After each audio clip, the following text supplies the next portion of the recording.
नमस्कार दोस्तों, ये कहानी है एक छोटे से शहर की जहां एक लड़का रहता था, अमन। अमन सिर्फ 14 साल का था, पर उसकी सोच उसकी उम्र से काफी बड़ी थी। उसके घर में सिर्फ 2 लोग थे, वो खुद और उसकी माँ। अमन की माँ सिलाई का काम करती थी, दिन रात मेहनत करके घर चलाती थी।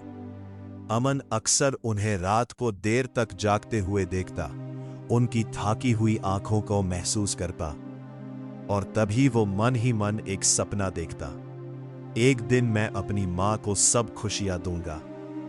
अमन पढ़ाई में बहुत अच्छा था। उसका एक ही गोल था, कुछ बड़ा करना, ताकि उसकी मां को कभी तकलीफ ना हो। पर जिंदगी हमेशा आसान नहीं होती। एक दिन स्कूल से वापस आते वक्त अमन को अचानक चक्कर आया और वो रास्ते में ही गिर गया। लोग उसे तुरंत हॉस्पिटल ले गए। डॉक्टर ने चेकअप किया और रिपोर्ट देखकर चुप हो गए। कुछ देर बाद डॉक्टर ने अमन की मां को बुलाया और धीरे से कहा, अमन को एक सीरियस बीमारी है, मुश्किल है कि वो ज्यादा दिन।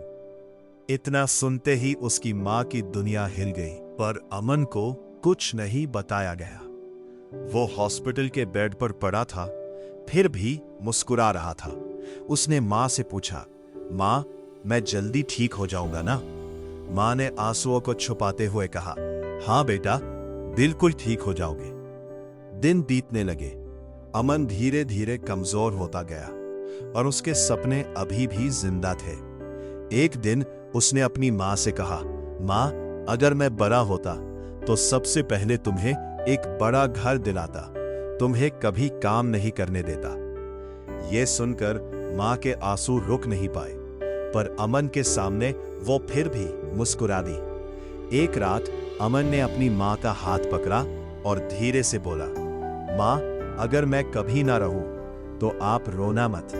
मुझे बस इतना चाहिए कि आप हमेशा खुश रहो। मां ने तुरंत उसका मुंह बंद कर दिया। ऐसा कभी मत बोलना बेटा। अमन हल्का सा मुस्कुराया और बोला, मां, एक आखिरी ख्वाहिश है, मुझे एक बार स्कूल देखना है, अपनी लास्ट बेंच, अपनी क्लास। अगले दिन उसकी मां उस स्कूल ले गई। टीचर और बच्चे उसे देखकर इमोशनल हो गए। अमन धीरे से अपनी सीट पर बैठा और पूरे क्लासरूम को देखता रहा। उसकी आंखों में खुशी थी और हल्की सी नमी भी। वापस आते वक्त अमन ने आसमान की तरफ देखा और धीरे से बोला, थैंक यू मां। उस रात अमन ने अपनी मां का हाथ पकड़े रखा और धीरे धीरे उसकी सांसें थम गई। घर में सन्नाटा छा गया। मां चुप थी, पर उसकी आंखों से आंसू रुक ही नहीं रहे थे। कुछ दिन बाद मां को अमन की एक डायरी मिली। उसमें लिखा था, मां, अगर मैं ना रहूं तो प्लीज अपना ख्याल रखना और किसी और अमन की मदद करना जो अपने सपने पूरे नहीं कर पा रहा। उस दिन के बाद अमन की मां ने सिलाई के साथ साथ गरीब बच्चों को पढ़ाना शुरू किया। हर बच्चे में वो अमन को देखती और हर मुस्कान में उसे अपना बेटा नजर आता। अमन चला गया, पर उसका प्यार और उसकी सोच आज भी जिंदा है। सच्चा प्यार कभी खत्म नहीं होता, वो हमेशा किसी ना किसी रूप में जिंदा है।